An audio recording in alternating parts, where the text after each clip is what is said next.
আসসালামু আলাইকুম। নারিকেলের পাকোয়ান পিঠা বানাই আজকে।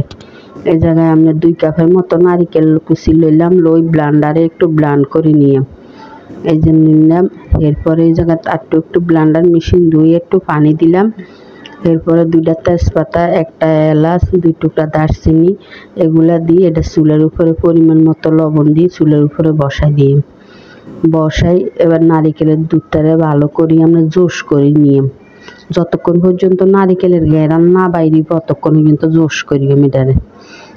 এরপরে এই যে দেখছেন উপর দিয়ে আমরা তেল বাসি উঠছে, এই টাইমে দিয়ে দিলাম চিনি। এই জায়গার মধ্যে প্রায় আপনার 1 কাপের পুরা লাগে না, 1 কাপের তো অল্প একটু কম আছে। আমরা দিলাম চিনি দিয়ে এগুলারে আপনার দিয়ে দিলাম আতপ চালের গুঁড়ি। এই জায়গার মধ্যে আপনার প্রায় 1.5 কাপের মতো গুঁড়ি লাগছে। এরপরে গুঁড়িটা কিনলে আপনার নারিকেলটা তো ঘন হয়ে গেছে, দুধটা ঘন করে দিলে হয় কি আপনার পিঠাটা খাইতে ভালো লাগে, খুব সুন্দর একটা গ্রান কয় নারিকেলের।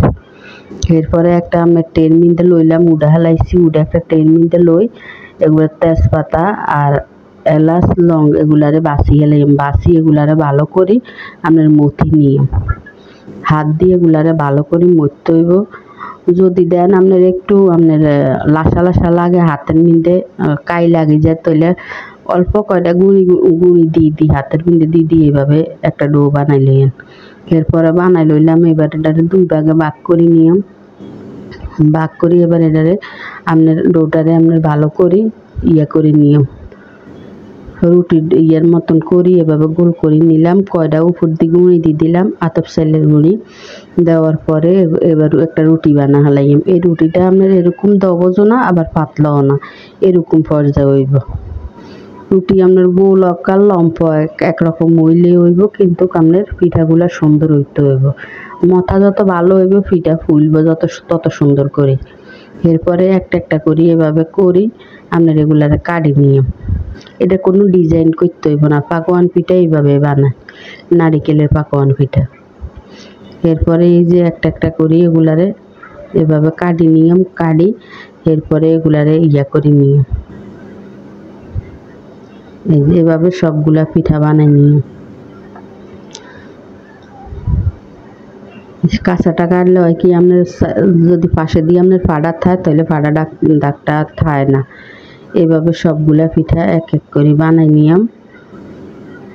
এই যে আর অনেকগুলা পিঠা হয়ে গেছে। এবার এগুলার কাটি নিয়ে বাঁশের ছড়ি দিয়ে কাটলে একটু সুন্দর হয়। এরপরে চলে এলাম চুলার উপরে। এবার একটা করে পিঠাগুলো আমরা ছাড়ে দিয়ে হয়েছে কি আপনার এক হাতে মোবাইল ধরে রাখি তো আল্লাহ অনেক সময় দেখা গেছে কড়াইয়ের অর্ধেক উঠে না। এরপরে এগুলারে একটা করে এইভাবে আমরা 2-3টা একসাথে করে দিলে দেখবেন খুব সুন্দর হুলি যাইব। এই পিঠাগুলো একবার হইলো বানাই খাইছেন, খুবই মজা পিঠা। একবার যদি না খান এভাবে বানাই তাহলে এটা স্বাদ বুঝবেন না।